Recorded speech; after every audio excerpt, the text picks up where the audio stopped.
Eh bien, frères et sœurs, nous voici arrivés à cette si belle fête de la Pentecôte après avoir fait tout ce parcours pendant le temps de Pâques avec cette série d'homélies que nous avons intitulée « Surabondance ». Parce que le Seigneur veut pour nous le meilleur.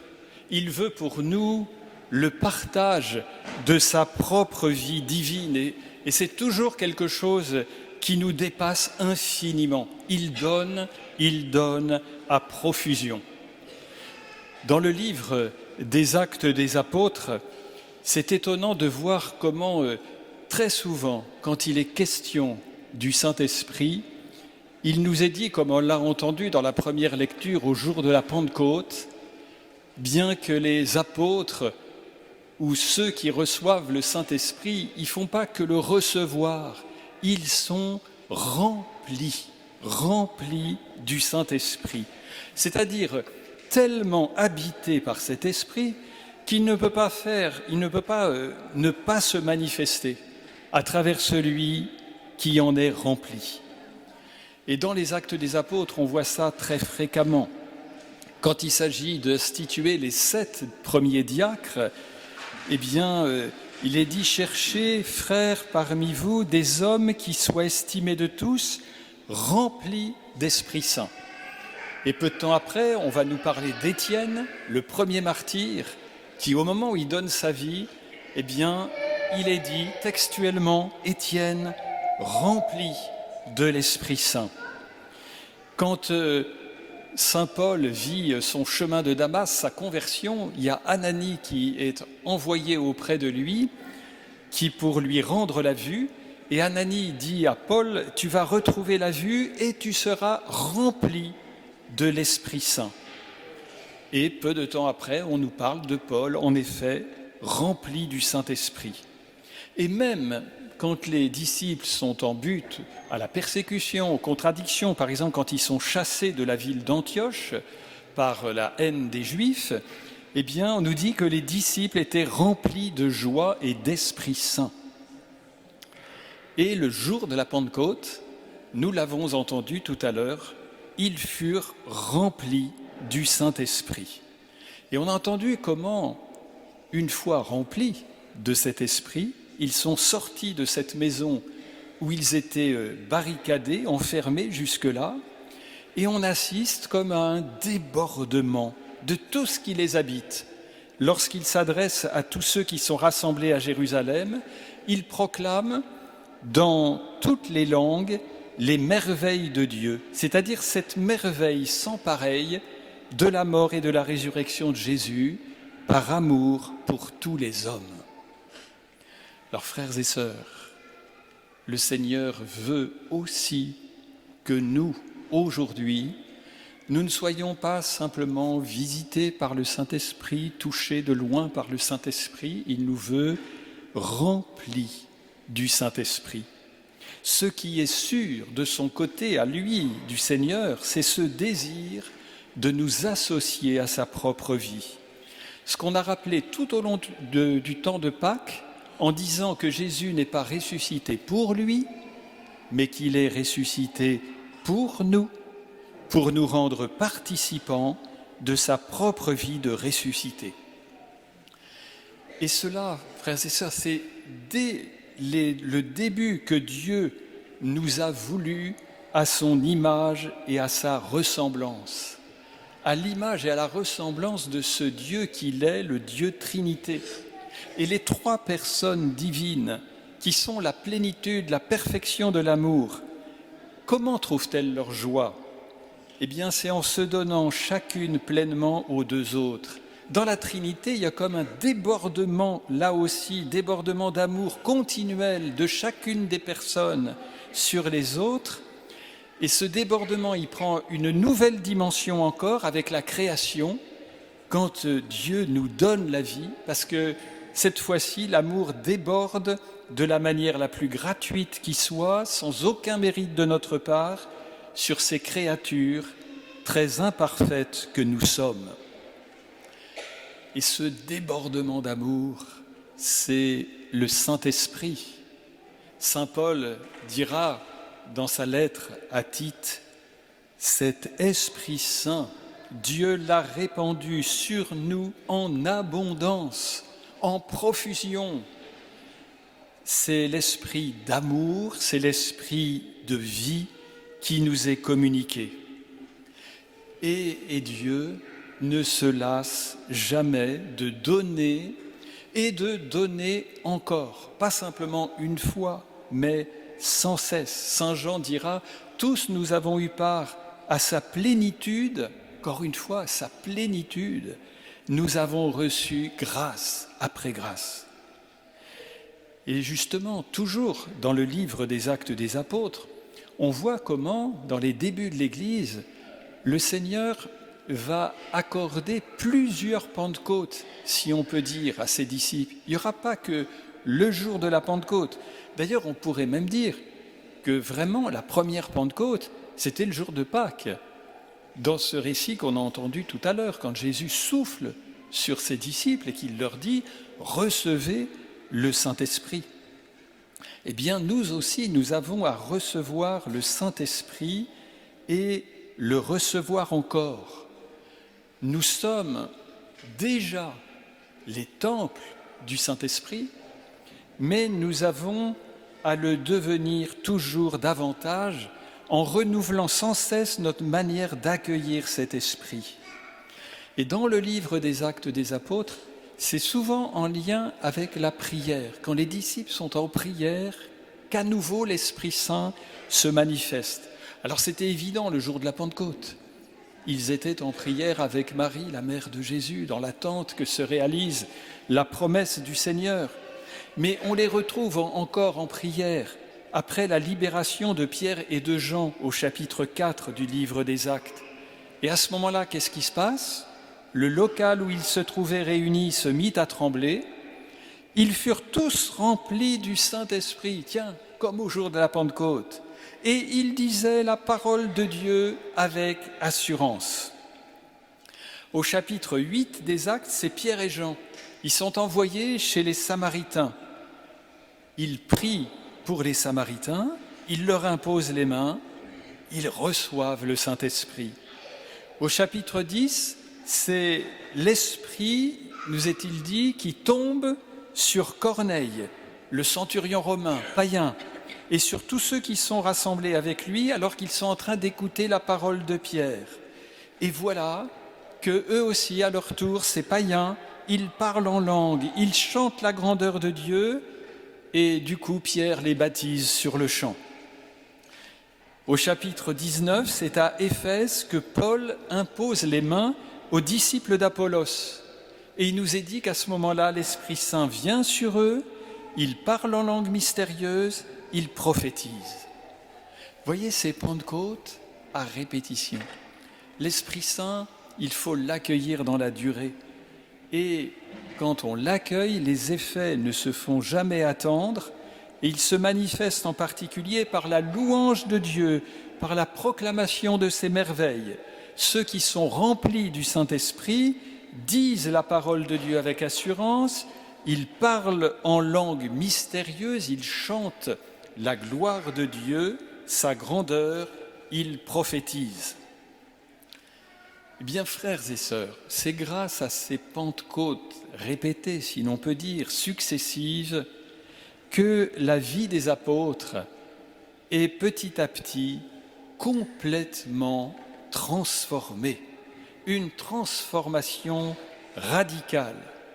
On avait affaire à des lâches qui s'enfuient au moment de l'arrestation de leur maître, qui l'abandonnent, qui le laissent seul, qui se barricadent chez eux après sa mort, par peur des Juifs, et qui, même après qu'ils aient vu Jésus vivant ressuscité, et que Jésus leur a dit « Comme le Père m'a envoyé, moi aussi je vous envoie », eh bien ils ne bougent pas, ils ne lui obéissent pas. Ils sont toujours au cénacle enfermés au jour de la Pentecôte. Eh bien, ce sont les mêmes qui vont devenir intrépides sous l'action de l'Esprit parce qu'ils sont remplis du Saint-Esprit. Non seulement ils proclament dans toutes les langues les merveilles de Dieu le jour de la Pentecôte, mais ils ne vont plus pouvoir se taire, même lorsqu'on va leur interdire formellement d'annoncer le nom de Jésus. Ils affrontent tous les obstacles, trouvant même de la joie à être persécutés pour le nom de celui qu'ils aiment et à qui ils rendent désormais témoignage par toute leur vie. Et nous savons jusqu'où ça ira, jusqu'au martyr. L'Esprit Saint en fait des hommes nouveaux. Une force intérieure les anime et ne les quittera plus. Ils rayonnent l'amour, la joie, la paix. Ils proclament les merveilles de Dieu et en même temps, ils les vivent parce qu'ils accomplissent des signes dans le Saint-Esprit. Leur parole, alors qu'ils sont sans instruction, c'est une parole qui est convaincante. Leur vie, elle est devenue lumineuse. Ils attirent à eux et beaucoup veulent vivre comme eux. Les conversions se multiplient chez les Juifs, chez les païens. Et de proche en proche, c'est jusqu'au cœur de l'Empire, à Rome, que la bonne nouvelle est annoncée. Voilà l'œuvre magnifique de l'Esprit Saint dans ces pauvres hommes peureux qui deviennent intrépides. Et dans le monde violent de leur époque, aux mœurs dissolues, ils laissent transparaître la beauté, la grandeur du message de l'Évangile. Frères et sœurs, là encore, aujourd'hui, notre monde, notre société ont besoin de ce même témoignage des disciples du Christ Jésus. C'est une urgence, au moins aussi grande que l'urgence climatique dont on parle tant aujourd'hui. Face aux incertitudes de toutes sortes qui menacent notre avenir, face à la morosité ambiante, à l'absence de repères sûrs, au manque d'espérance, à l'étourdissement dans les plaisirs illusoires, face à l'égoïsme qui ignore les plus fragiles ou qui va jusqu'à trouver des moyens légaux pour les supprimer, l'Évangile recèle une force d'attraction extraordinaire. Il ouvre des horizons enthousiasmants, aux jeunes en particulier. Il laisse entrevoir la grandeur incroyable du projet de Dieu pour les hommes. Oh oui, ce message, il a tellement besoin d'être annoncé. Et comment sera-t-il annoncé si nous ne sommes pas au rendez-vous ? Comme le Père m'a envoyé, moi aussi, je vous envoie, je t'envoie, dit Jésus aujourd'hui à chacun. Les derniers papes n'ont pas cessé de nous le répéter. Benoît XVI, quand il était à visite à Porto, disant « Mes frères et sœurs, il faut que vous deveniez avec moi des témoins de la résurrection de Jésus. En effet, si vous n'êtes pas ces témoins dans votre milieu de vie, qui le sera à votre place ?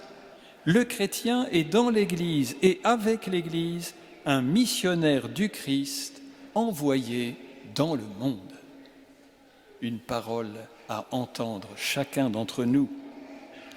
Et le pape Paul VI, déjà en 1975, écrivait « La présentation du message évangélique n'est pas pour l'Église une contribution facultative.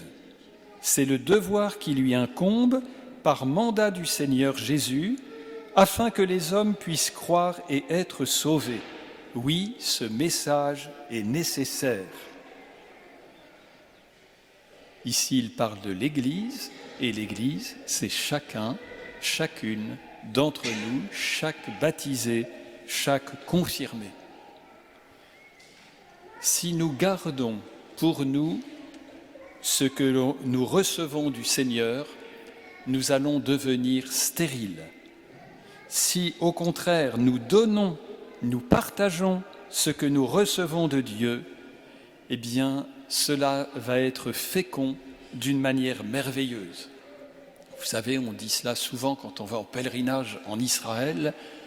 On fait la comparaison entre le lac de Tibériade et la mer Morte. le lac de Tibériade, il reçoit le Jourdain, il laisse ressortir le Jourdain, et c'est un lac extrêmement poissonneux avec les pêches miraculeuses rapportées par l'Évangile. La mer Morte, elle reçoit aussi le Jourdain, mais elle ne redonne rien. Elle est à 400 mètres au-dessous du niveau de la mer, ça ne repart pas, ce n'est pas redonné, et c'est la mer Morte, la mer où il n'y a plus de vie, parce que aussi elle est tellement salée. Une image pour dire que si je ne redonne pas ce dont le Seigneur me comble, eh bien je vais devenir stérile. Notre modèle, c'est la Vierge Marie, celle qui est comblée de grâce, remplie de l'Esprit Saint et ô combien, avec aucun obstacle en elle, sur qui l'Esprit vient, la puissance du Très-Haut la prend sous son ombre. Et qu'est-ce qu'elle fait? Elle laisse déborder de son cœur son action de grâce, sa louange. Elle exalte le Seigneur dans son Magnificat. Et c'est elle qui priait pour les apôtres, avec eux, dans l'attente du don de l'Esprit. Elle est aussi la patronne de notre paroisse. Elle prie pour nous, elle prie avec nous, elle désire tellement que nous soyons remplis du Saint-Esprit et que nous en débordions. Elle désire tellement que nous connaissions la même joie qu'elle à nous laisser conduire par le Saint-Esprit en toutes choses.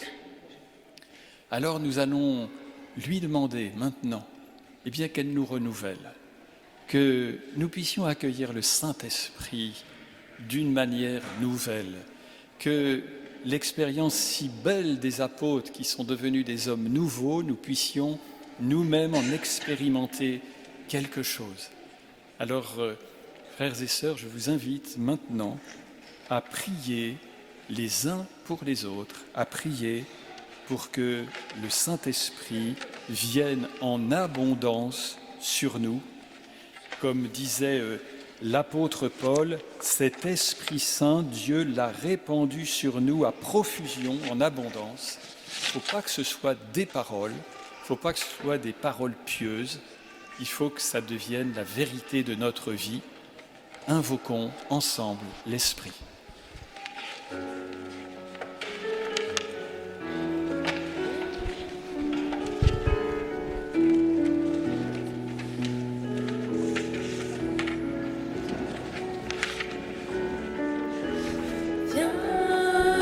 Esprit Saint, descends sur nous, comble-nous de ton amour, que rayonne ta bonté. Viens envoyer du Dieu très haut, viens et fortifie nos corps, et fais de nous ta demeure. Viens.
Viens purifier nos cœurs, viens nous renouveler.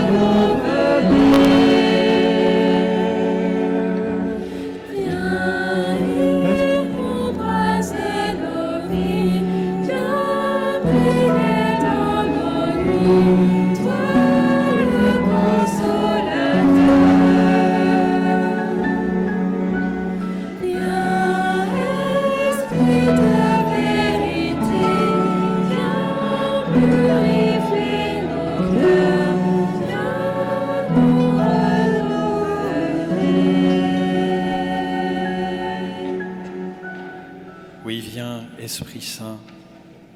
Et toi, Père très bon, qui as écouté la prière des apôtres, toi qui as répondu à leur attente à chaque fois qu'ils ont prié pour leurs frères et sœurs et que le Saint-Esprit est tombé sur eux, Père très bon, accueille notre prière en cet instant, nous te l'adressons au nom de ton Fils Jésus.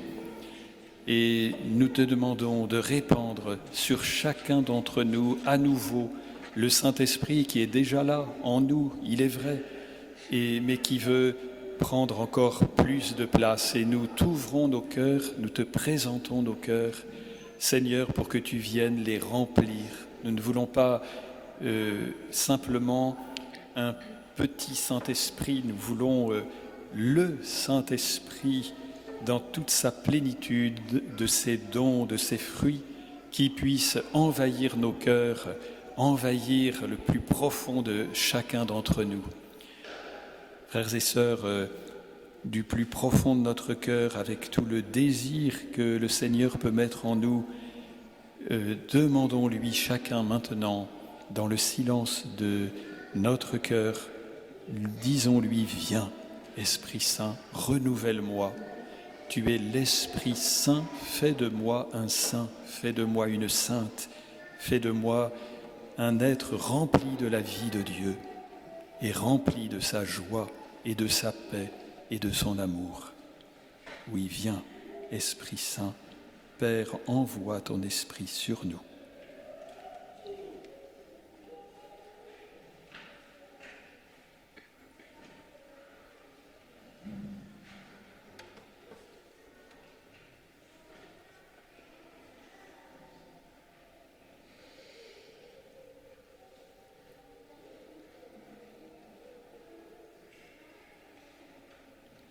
Et Sainte Vierge Marie, tu es vraiment notre modèle, tu es tellement accueillante à l'Esprit Saint que quand nous te regardons, c'est un petit peu comme si nous avions comme une icône de l'Esprit devant nous.